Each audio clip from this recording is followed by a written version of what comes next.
Welcome to The Real Market with Chris Rising, the only podcast that brings the real estate conference panel to your headphones. You'll hear from superstars from every realm of commercial real estate, the biggest brokers, the most well-known architects, the largest investors, and the most visionary developers. We'll learn what they do, how they do it, and what drives their success.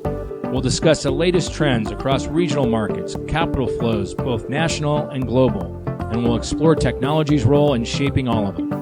We'll take a clear-eyed look at where we've been, where we are now, and what's to come. Real conversations, real experts, real insights.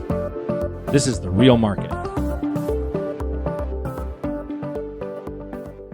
Welcome to The Real Market with Chris Rising. I'm really pleased today to have Caleb Parker with me today. Caleb is the founder of Bold, one of the very first space as a service businesses. And given all that's going on in this COVID world, I can't quite say post-COVID world, space as a service has taken on new meaning. And when we look at how the world is evolving, this is certainly going to be an area that's going to have some impact. So Caleb, I'm really pleased that you're here. As I mentioned in our pre-call, this is to me just the wonder of Twitter, that we could meet on Twitter, have some interaction, and then it takes a few months, but we actually meet in person, but it's over Zoom. So that's the COVID piece, I guess. But welcome to The Real Market. Thank you, Chris. It's really a pleasure to be here talking to you today. I'm a fan of your podcast. I remember the first podcast I listened to, the first episode I listened to you, and was speaking with Dror Poleg. And I was walking through Greenwich Park here in London, just had to sit down in a tree and sit back and just listen. And, Dror is amazing. So it was great that you had him on, and I've just been a fan ever since. Well, I appreciate that.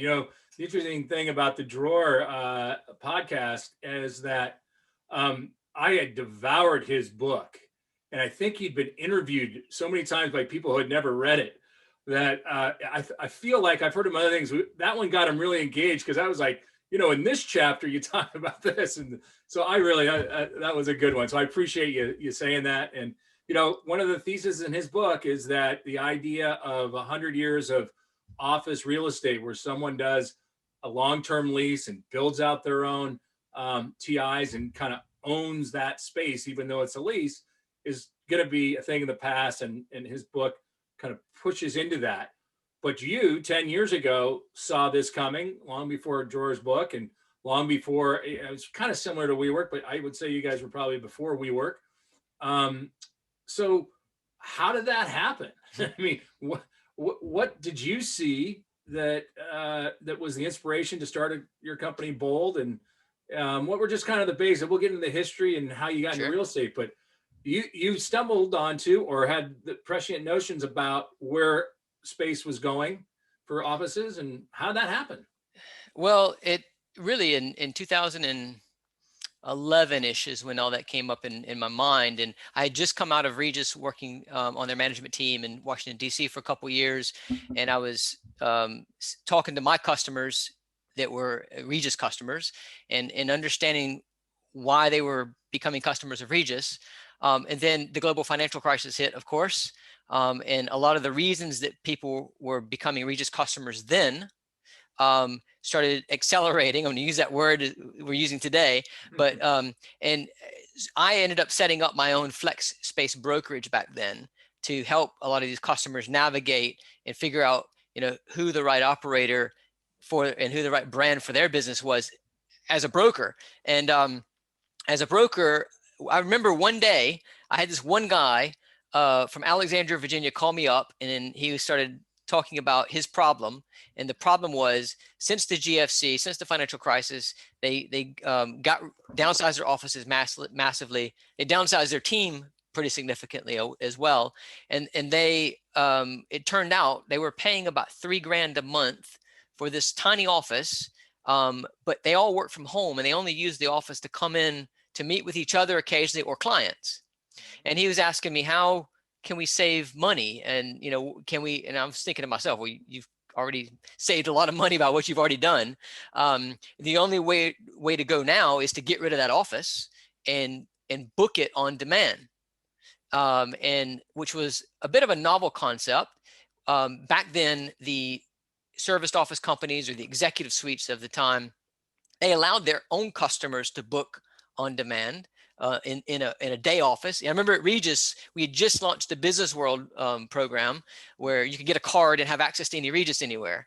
And so that concept I helped this customer do within DC with Car Workplaces, I believe. And we ended up saving him 90%. Wow. And so I started thinking about, gosh, he's using Skype at the time, Google Drive, and to communicate with his team and his clients. He's only meeting in this place occasionally. He's saving all this money. Is this the future? And if it is the future, how much of an impact is this going to have on people's lives? And I mean positive impact. And I mean, particularly for entrepreneurs like this particular gentleman. And so that got me excited about thinking like, okay, he saves 90%. Is he going to grow his company faster because he can hire a sales team? Or is he going to put his kids through college? Or is he going to take more vacation time? You know, what is he going to do with his savings? And if we can roll this out across, you know, and on a mass scale, what kind of positive impact can we have on people's lives? That's where I got excited about this. Mm-hmm. I very much remember that period of time because in 2007, my father and I started our company, and we started in a Regus. And I remember I was also a broker, and they were offering $10 broker bonuses on a 1-year deal. It wasn't a ton of money, but I remember that.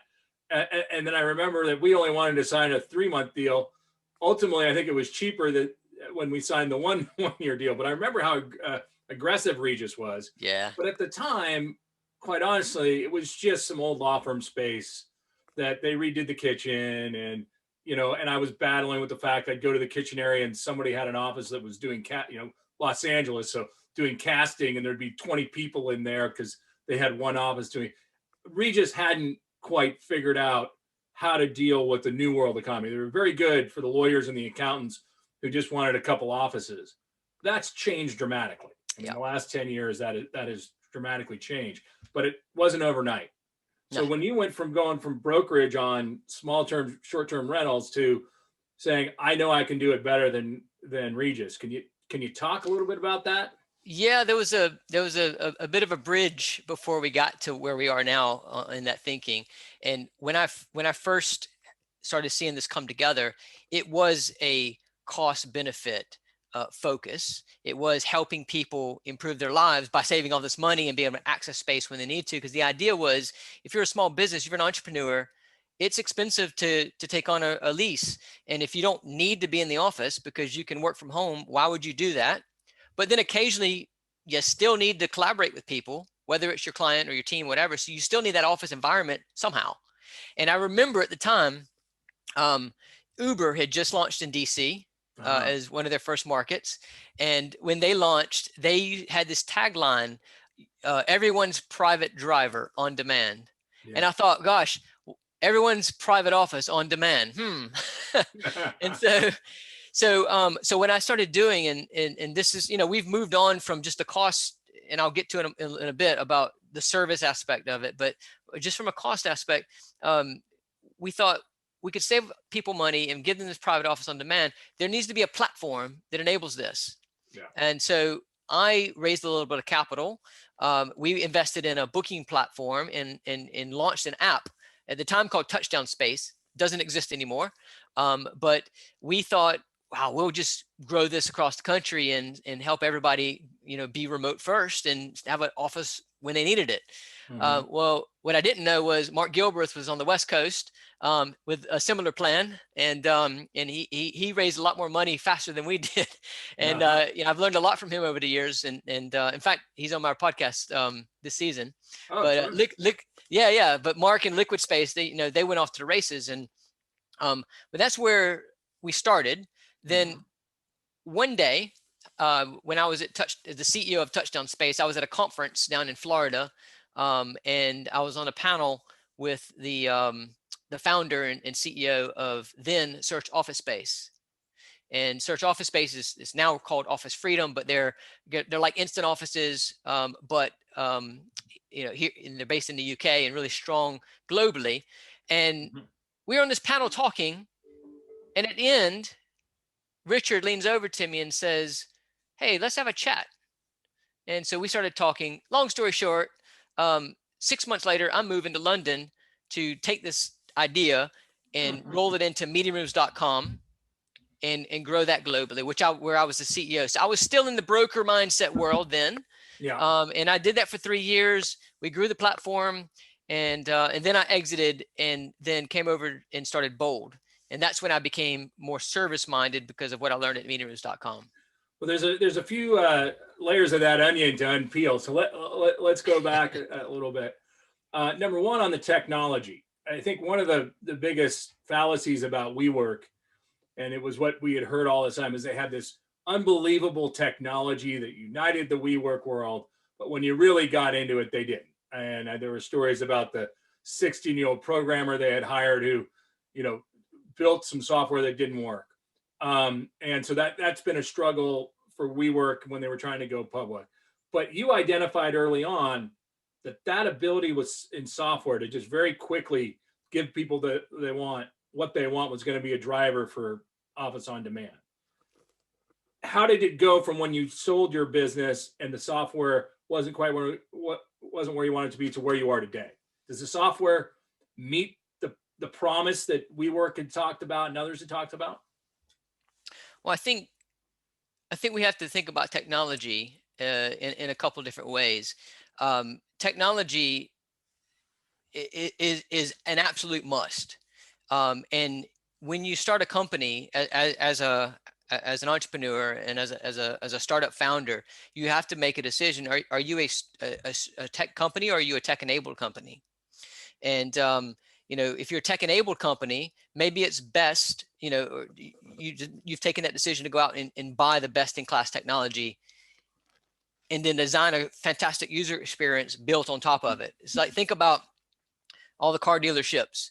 You have a nice Corvette, but the parts that are underneath the hood, the Corvette didn't make all those, or not GE, GM or Ford, or they're not necessarily making all the parts. They're getting those parts from different suppliers and best in class suppliers. And I think that's what the difference is between being tech enabled and being a tech company. The tech company is developing the technology, and so we thought back in those early days that we were a tech company. We went out and built an app. We went out and, we invested in that. And one of the biggest mistakes I made at the time was hire an engineer, programmer that was very expensive, and we ran out of money a lot, and we should have probably outsourced some of that development to a tech company. But he's become good friends of mine now, so benefits down the road. But I think now we are a tech-enabled company, and to be fair to WeWork, they were tech-enabled, but they had a big vision. And my opinion, they probably should have went more on the outsourcing of the tech to some of the best in class versus trying to own the IP. But the story is still being written there, so we could all be proven wrong later. Well, I have them as a tenant, so I'll keep quiet. But it's been a ride. Another kind of piece of that onion that I want to unpeel. I had a woman early on in my podcast that I was impressed with. It was an attorney who had built an 8-woman law firm. And I had her on because I was interested to see what the experiences are for a woman building a law firm. And it quickly turned to the fact that she mentioned early on that she didn't have any office space and that she had attorneys from around the country that focused on employment law. And at the time, this was 3 or 4 years ago, she said, we have a Regus membership. So if we ever need to use a conference room, but what we found is our clients don't ever want to come in to see us, and we don't. We spent the whole time talking about trying to build a law firm remotely and culture and things like that. You saw that in a way I didn't see it. And I still have some views on whether that really works for the high price law firms, but you saw entrepreneurs building a non-office based work from anywhere business. Was it a light that went on with that you were right? Or did you say it's still a long way? We still got ways to go before most businesses will do this? I mean, honestly, back then I was doing that myself. When I set up my FlexSpace brokerage, we were 100% home office, digitally based, meeting clients on tours. And, it just, I think the light switch for me was that call that I got from the guy in Alexandria, Virginia. And I thought to myself, sitting here advising him on what I'm doing versus advising him to get an office, which is the opposite of what I'm doing.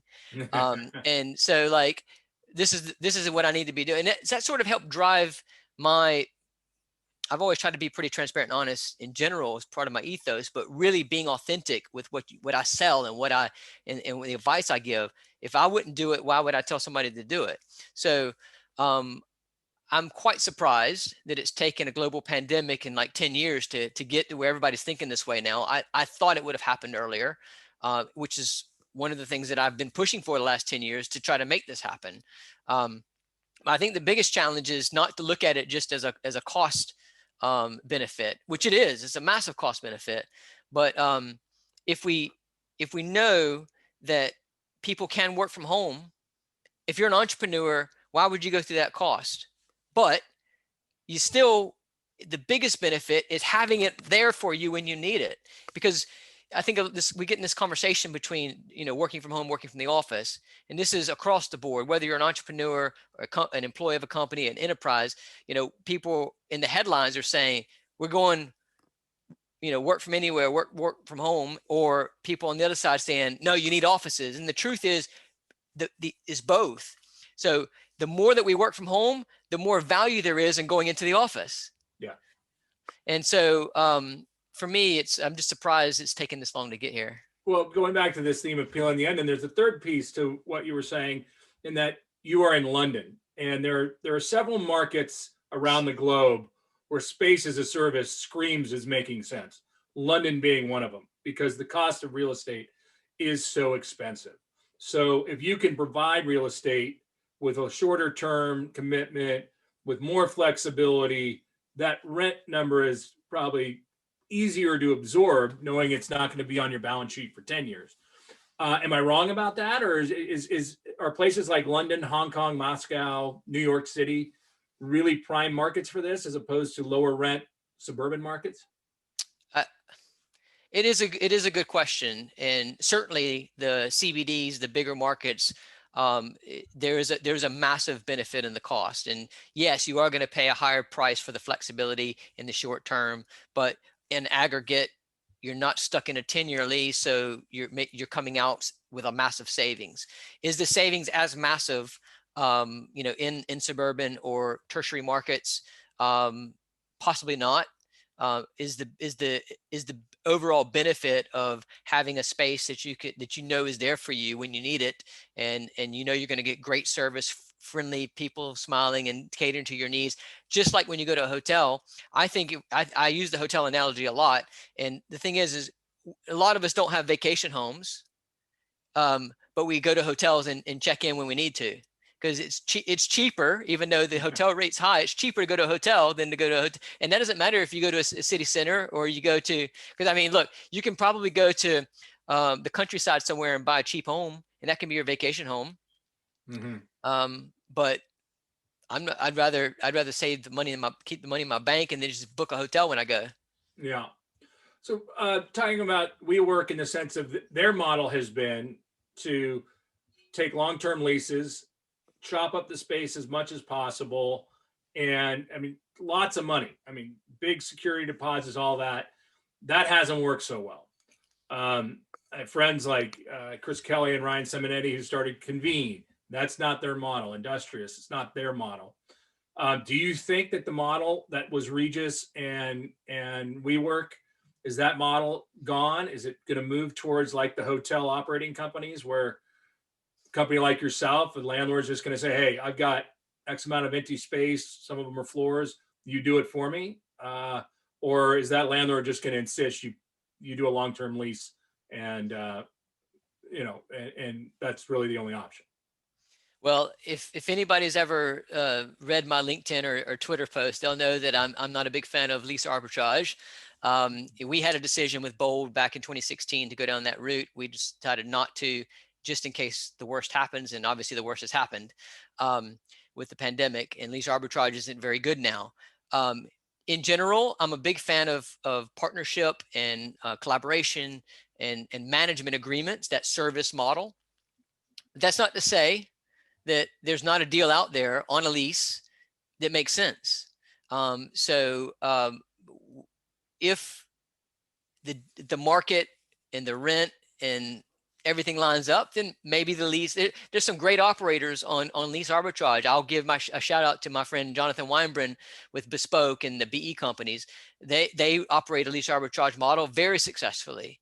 But it's not for us, and we prefer to be in partnerships with our landlord partners, and that's what's been working for us. I do think the future is going to go in that direction. I think that it's a benefit to the landlord to have everything aligned, because if you're an asset owner and you lease to someone like a WeWork or a Regus, they're in an SPV, they pop that SPV in a worst case scenario, then you've got that big risk. But then in the best case scenario, they're massively successful, you're limited to your income to your lease. So it's a bit of a yin and a yang there.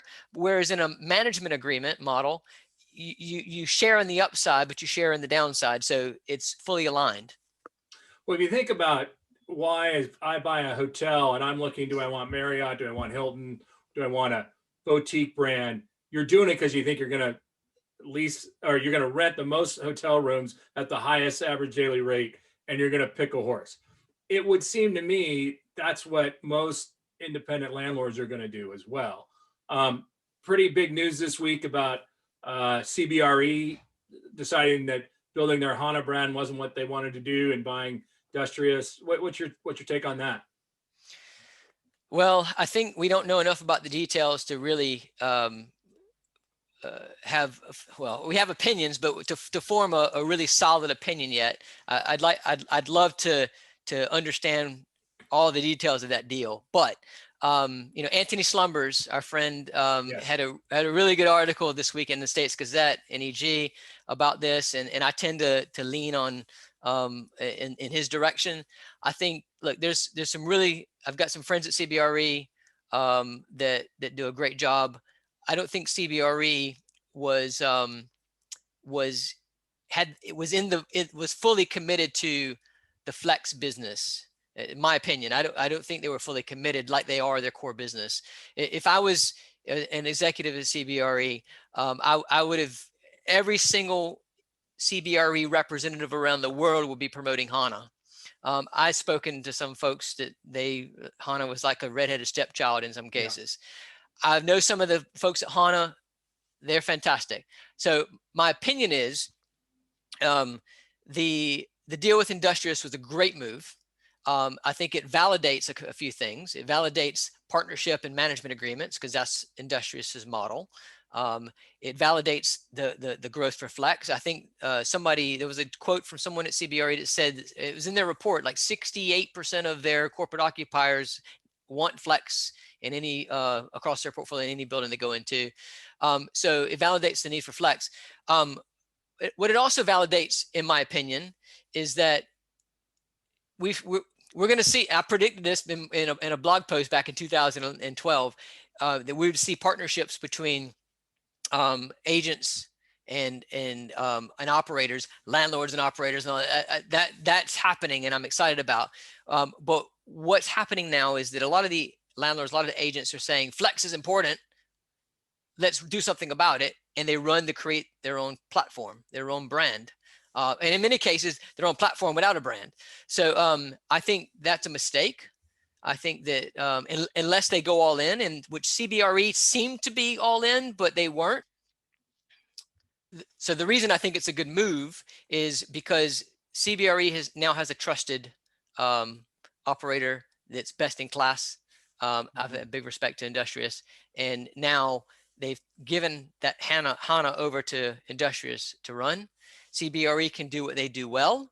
Industrious can do what they do well. And to me, that's a great partnership. And I think every agency, every brokerage, every landlord should be taking a clue from that. I think you liked it, or I said something very similar on Twitter a couple of weeks ago. As an owner of real estate, 5 million square feet, there is no doubt there is a demand for this, for flex, for easy.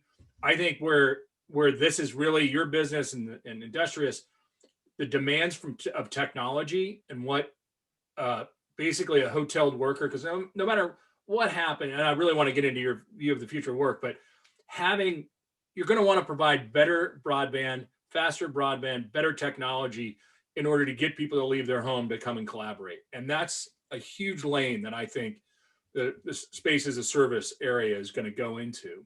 And it's increasing, and the demand is increasing. And I think CB has a real important advantage against a JLL and a C&W when picking a landlord leasing broker. At this point, if I can go to CB and say, I like your leasing team, and you can bring Industrious, and we can work out how this is going to, the right split, I think that's a huge competitive advantage. And I think what will happen, just like it has in the hotel business, there'll be the bespoke, the smaller flex operator that we want for our building because we think it's hipper and cooler if we do it that way. And then the other ones, we want the more global reach so that the global companies will want to be there. It's hard not to see a world where that doesn't happen. Yeah, I agree. It's the future.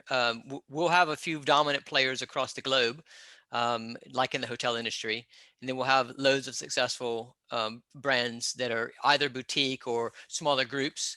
I think that's the future. But I do want to say, while the CBRE Industrious deal is definitely smart, if I'm a landlord, and do I say I'm going to go to CBRE and get Industrious? Is that a competitive advantage for CBRE? I would say, my opinion, and I'm not saying this because there's some competitive element here, but my opinion is CBRE could have still bought Industrious before to you. Yeah. So there's no difference in what they were doing before and what they're doing now from that perspective as a landlord. The difference is now CBRE is going to benefit if you choose them over someone else. So well, and I also think the conflicts are real. When you hire a leasing brokerage team, if they're on 3 of your competitive buildings, that's probably not a smart move because they have then 4 options to make their commission. And yeah, they say there's Chinese walls or not. So if Industrious is in 5 buildings and I only own 1 of them, am I going to get that advantage? Does it dilute it? So, but I think the bigger landlords, the Blackstones of the world, the Brookfields of the world, hey, this makes a lot of sense. But I think at the root of it, though, what we're talking about is that work has fundamentally changed. Yep. And I can tell by the lack of gray in your beard and your hair, we're a little bit different in age. But I'm a Gen Xer, man. I grew up on Atari, and I grew up with Pong, and I remember the day MTV started screening. But I was always into tech, but the fact is, the day I started working as a young lawyer, I had a desktop on my computer with really no email. The law firm had some internal email. Everything was paper. Everything was that. I was judged by the time I got into the office. And was I one of those ones who was willing to stay until 10, 11 o'clock at night? The work product was not as important as the presenteeism. I think your generation, I'm guessing you're more millennial, got a little bit of that. Millennial at heart. By the time you came into the workforce, email was religion. Things were not quite, certainly not in the cloud, but there was different forms of communication. And then the Gen Zers coming in, have grown up on things like Snapchat and things like that. It's a long-winded way to say is I question everybody when someone says I have to work and I need to work in an office, or I have to work, I need to work from home. What is your job? What do you do? And I'm flummoxed. I have a tough time. I mean, I get what a lawyer does, but they don't need a law library. But I also know as a young lawyer, I need mentorship. And that was wordsmith. That was a mechanic with words. You needed someone to tell you. That's pretty hard to do at home. It's really hard to do it when everybody's at home. What's your take? What's the future of work? What does a job mean?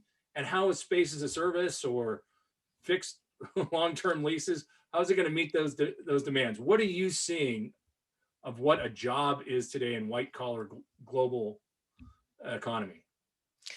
Well, there's a lot that we can talk about there and a lot of nuances. But first, I'm going to say I played Atari in my childhood as well. Good. And I don't think we're that far off. But so when I entered the workforce, we were still faxing. So I do know what a fax machine is, even though I pretend not to sometimes.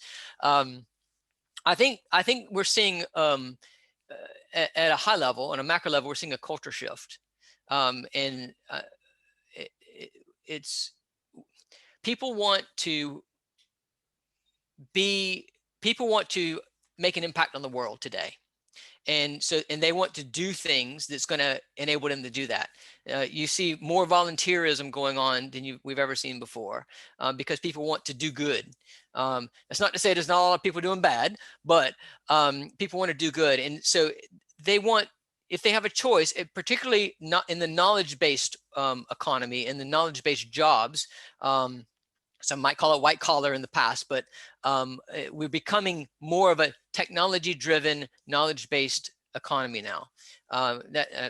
Don't think that's anything new, but the combination of that, people are wanting to align their work with doing good. So they want to know that people, that the work they're doing and the companies that they're working for have missions that are doing good. So as a result, the work-life balance line that we've had in the past, I'm going to go to the office at 9 o'clock, be at my desk, log in. I'm going to go home at 5 p.m. and I'm going to do my life.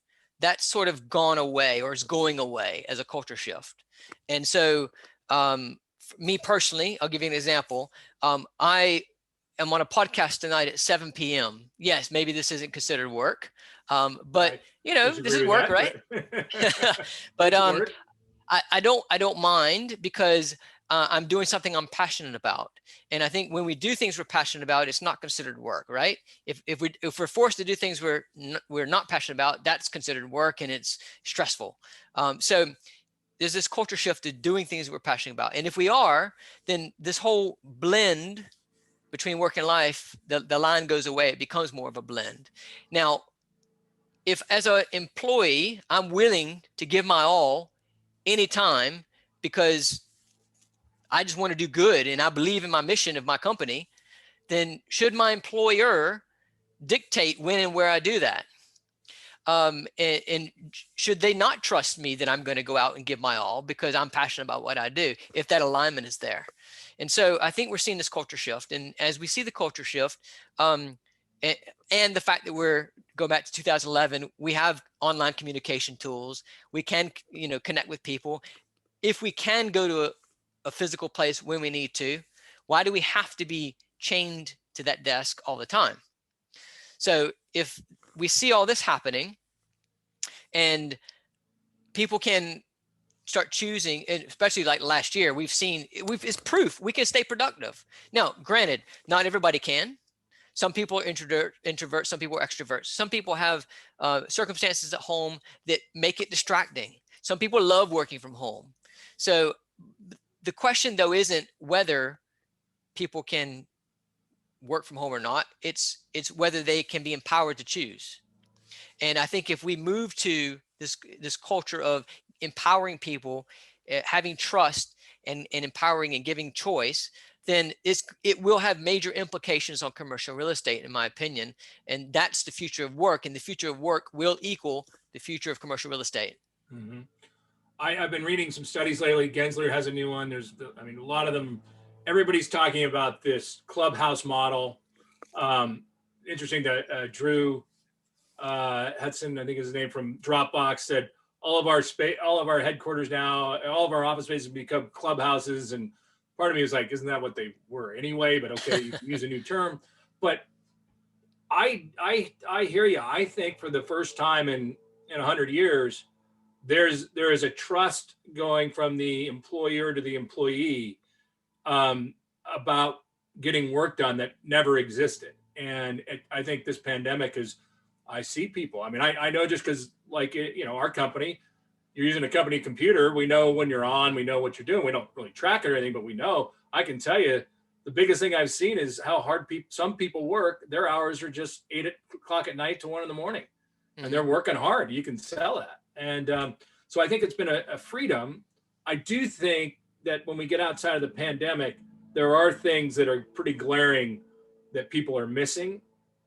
And I'm not so sure they happened at 7 in the morning when someone was there kind of tired with a cup of coffee. I think they happened through the day. So I, I do really believe strongly that office has a role and will come back. I think it's going to be a nightmare for office owners because, saying that your office hours are 9 to 5 and you pay for after hours air before and after, that's not going to fly. And so there's going to be some winners and losers from the ownership side. But I just go back to not to the idea that I think we have to really focus on defining what work is, because it's not the same for everybody. Someone who's a software engineer working for Dropbox is a lot different than the person who's a 24-year-old accountant at a big firm trying to learn the business. It's not going to be one size fits all. It's a long-winded way on my end, and I'm interviewing you, so I need to be quiet. But, No, yeah. I mean, it's a great question to ask. What is work, and maybe we should be asking, should we call it work anymore? How do we get this alignment? Look, Simon Sinek, I'm a big fan of his. Ever since his Golden Circle days, starting with why, and I'd still pay for the avocado toast, but yeah. I like it with scrambled eggs on top. Yeah. But Simon has this thing. He believes that people should be able to make a living doing what they're passionate about. I'm paraphrasing and I'm not doing it justice, but could we be asking questions? How do we align people's passions with the work they do? And maybe we don't call it work. Maybe what kind of value do we provide into the world? What good are we creating in the world? And then if we create, I don't want to sound utopic, but if we create this world where people are not going to a job just to get a paycheck, but they're going because there's more things to it, then yeah, I think the office changes. And yes, there is value in the office. And if somebody is working from 8 p.m. to 1 a.m. because that's when they're most productive, they should be able to do that. And they should be able to do that from an office environment if they need it, or their home office if that's better, or wherever. So is there going to be massive changes? Yes, I think office buildings need to be repurposed. And we need to be thinking about what is going to enable people to do work better, to create better, and what can we provide as the commercial real estate world that they can't get from home or wherever they decide to work. Why would they come into an office if they can do work at home? That I can do a podcast from home. Why would I do a podcast in the office? I can do my contracts at home. Why do I need to come into the office? Well, there's certain things. Oh, and by the way, collaboration. Yes, you can collaborate online. Yesterday, I was on a call with Dror and Anthony with about 150 other people around the world for 2 hours, and we had this amazing collaboration. But there is a certain feeling you get with face-to-face. There's a reason we want to go out to dinner with our friends versus just having a Zoom chat with them. Yeah. And I think that translates into the work world. But we need to be asking the commercial real estate, what do we need to do? How do we repurpose our spaces to enable that? I think you're right on. I think I wrote articles 10 years about being paperless and moving everything to the cloud. And I remember just as the iPhone came out in 2007, I'm like, God, won't this be great when my office can work with my personal? We have all of that now. I'm very proud that I can run my whole business off of this because I'm not doing spreadsheets anymore. But there's a tremendous amount of guilt sometimes I feel because it was so beaten into me that work meant you go to the office, you stare at a screen and you input stuff. And I think I agree with everything you said. I think there's a big pushback against that. I'll believe we're there when government workers get to have that same kind of freedom. Well, they're working on it. Someone from the UK government's been on Anthony and Dror's course too. So fingers crossed, there's hope. But also to your point though, I mean, look, our great grandparents aren't around to talk about this, but if they were, work to them meant going out in the fields. Yep. So that's right. We evolve as people. We evolve. Yeah, I mean, Dror talks a lot about that in his book. Once you go from not needing to grow your own food, the world changes dramatically. One of the things I haven't picked up on yet, though, is the fact that I'm talking to you. You're sitting in London, but I'd love for you to tell a little bit. You're a guy from Georgia Southern. You grew up in the South. War Talk a little Eagle. bit about how you grew up, and then you've traveled the world. You've had a lot of experiences. Tell everybody a little bit about that. About a little bit about who you are. Well, from Savannah, Georgia.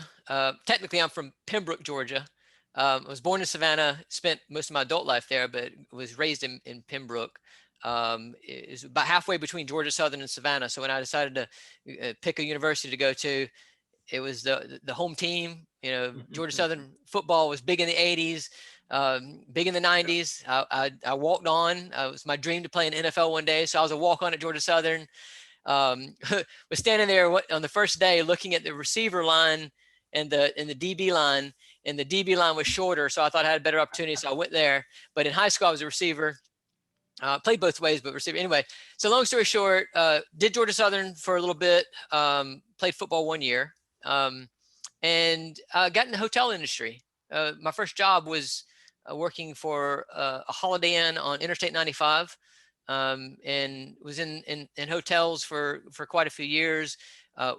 Started my own concierge business. We made last minute hotel and dinner reservations and people coming into the city. Had a little newspaper that covered it was a trade publication for the hospitality industry. So I did my whole first half of my career was in hospitality. And when I moved to DC is when I got introduced to this industry.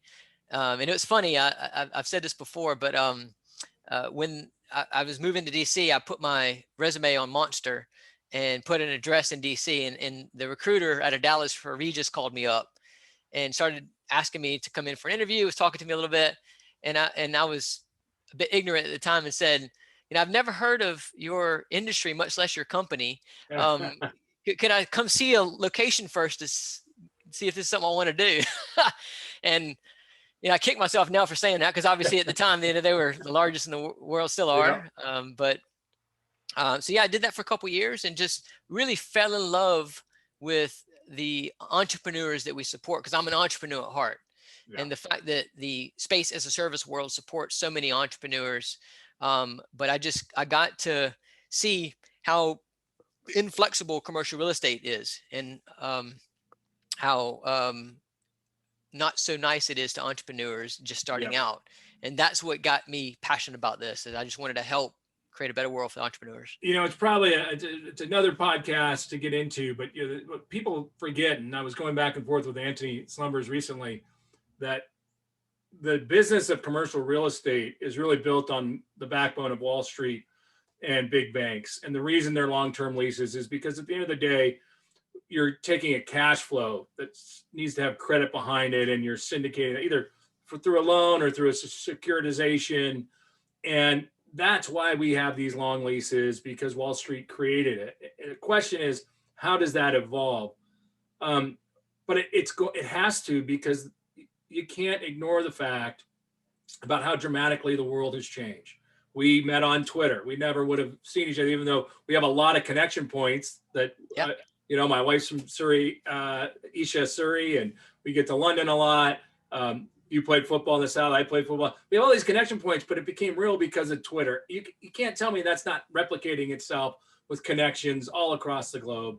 And the fact that you can have this basic familiarity through Zoom. So when we do go meet and have a beer together, it's not going to be fresh. It's not like we've never met before. And that's happening as we're doing this over and over again. So there's no doubt in my mind, two areas are going to change: one, commercial real estate, and two, government. The demands of the world are going to force it. And I think what you've hit on over the last 10 years is most certainly a piece of the puzzle for commercial real estate.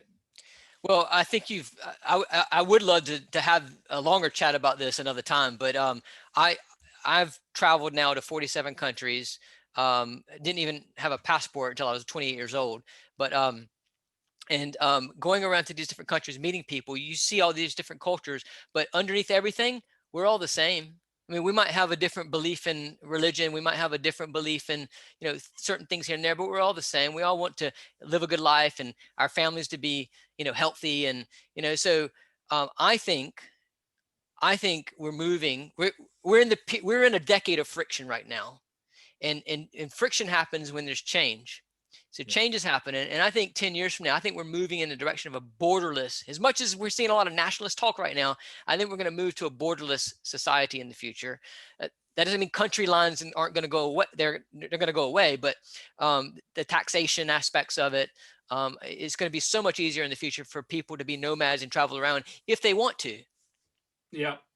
And I think what we look for getting out of life is so much different. I was talking with a friend the other day, and he said, if you think about it, if you were born in 1940 or 45, right after the war, your whole goal was to, come back and go to college if you hadn't done that, get married, raise a family, have a job you can count on, and live a life that really was like come home, eat, drink, start again tomorrow. Technology today, people don't, that's not what people want, being healthy, having more interactions, and we're still stuck in a commercial real estate world in a lot of ways that was designed post World War II.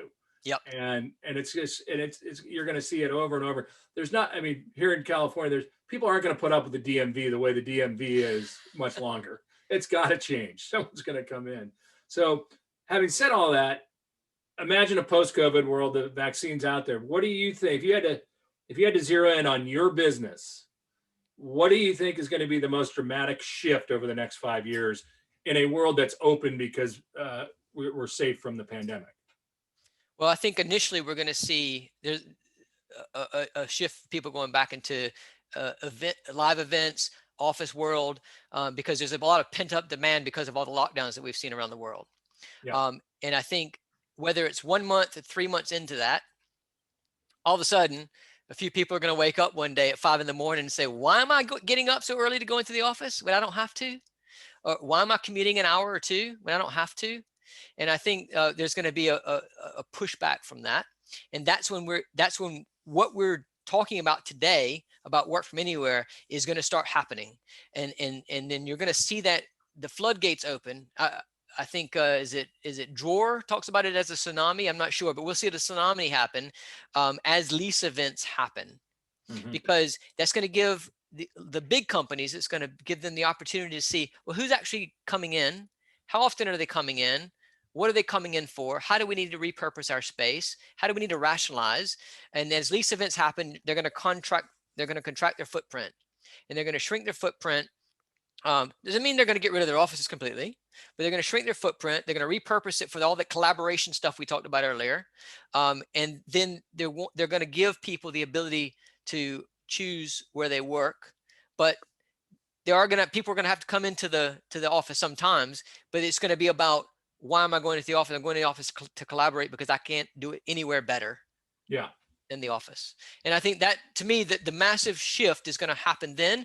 And the biggest impact it's going to have on commercial real estate is the vacant space that comes up because of that. And why is it going to be a massive impact? Well, because of valuations. Yeah. Yeah, that's for sure. We have a system that can absorb that. It's going to be very painful and a lot of resets. I do agree with you. I think any CFO is going to say, the first thing I got to do is reduce my amount of space because that's what everyone else is doing. So I'll be encouraged to do that. But the one area that I'm curious about is FOMO, the fear of missing out. When you're 24 and trying to start to make something of yourself, how are you going to feel if 5 of your compatriots decide, I'll drive that hour to get in just so I can have time with the boss, even if it's just in case he's there, he or she is there. I do think that's going to be powerful. I don't know how it's going to play itself out. I mean, I think there will be absolutely some of that for sure. And it is going to be interesting to see how that plays out in almost in a supply and demand kind of way. Yeah. But I would also say that going back to the culture shift, if we're moving to a culture of trust and transparency, then we're moving to a results-driven culture as well. And if we move to a results-driven culture, it's not about time in the office in front of your boss. It's about your output and what you're delivering and the value you're creating. I think spoken like a true optimist and an entrepreneur like myself. I saw yesterday or 2 days ago that the CEO of Goldman said that this is just an aberration. Don't get used to it. We're going back full time. So it'll be interesting to see if that will affect them from getting talent, or if they're gonna drive something where the fear of missing out brings people back. I think the most important thing about all this, though, is where your focus. There is no doubt that space as a service and flexibility is going to be important, and I think it's going to explode exactly from what you said. CFOs they're going to guess, and they're going to guess to smaller, and then they're not going to want to take on additional long-term commitment. It's going to go right to flex space. So I like where you're positioned. Well, thank you. I do too. I'm betting on it, and I think the Goldman thing will be interesting to see how it plays out. The best thing about the future is we're creating it today, and I'm bullish on flex, but I'm bullish on flex with service. So it's not just about reducing lease lengths, and it's about delivering a service that makes sure people are productive and successful in that space. Well, this has been a great conversation. I got to ask you, as a former football player yourself, who's living in London, have you become a Premier League fan? I'm not a Premier League fan. I couldn't claim that. I have gone to a few Arsenal games in the past. What about rugby? I like watching rugby. I'm not a fan. I'm still an NFL or NCAA fan. I stay up every year, watch the Super Bowl. I'm on NFL.com every single day. So still football. Are you a Falcons fan? You got to be, I would imagine. Yeah. I'm a Falcons fan, and unfortunately, I suppose, we just need to have Tom Brady. This is a big test. If Tom Brady can come to the Falcons and win a Super Bowl, then we know he's the greatest. That's terrific. Well, I too share that love affair with the NFL, and though I will tell you, that I haven't started to watch some Premier League because of my addiction to Netflix and Prime, where they do these great series where you get to know all the players. So I've gotten. Well, who's your team then? What's that? Who's your team? I would say the Spurs, though my wife would say it had to be Chelsea because that's her favorite team. Okay, so. Fair enough. Well, who's your NFL team then? Oh, I'm a Rams fan, man. I go back to the Rams. I remember going to the Coliseum in the 70s, and my dad would wear a sport coat. And that's what it used to be like. And we'd go to the Rams. And then when the Raiders moved there, we'd go to a few Raider games, but that was a whole different thing. So I'm a Rams fan, and I'm glad to see we got a great quarterback. And yeah, go Dogs, man. I went to Georgia Southern, but I'm a Dogs fan. All right. Well, I went to Duke and played for Spurrier, but my defensive coordinator was from Georgia. And we had lots of Bulldog stories over the years. We'll have to have another chat and talk football. Love it. Caleb, I really appreciate it. This has been a great conversation. I know people can follow you on Twitter. We'll put all that in the notes, but maybe just quickly, what's your Twitter handle? It's at Caleb_Parker on social media. And obviously we had the podcast, the Workbowl podcast. Yeah, the Workbowl podcast, which I highly recommend. I hope everyone will get on that as well. All right, Caleb, thanks so much. And please remember to subscribe to the Real Market podcast. You can do it on any of the podcast platforms, Apple, Spotify. And don't forget to follow us on Twitter at Chris Rising. Thanks so much.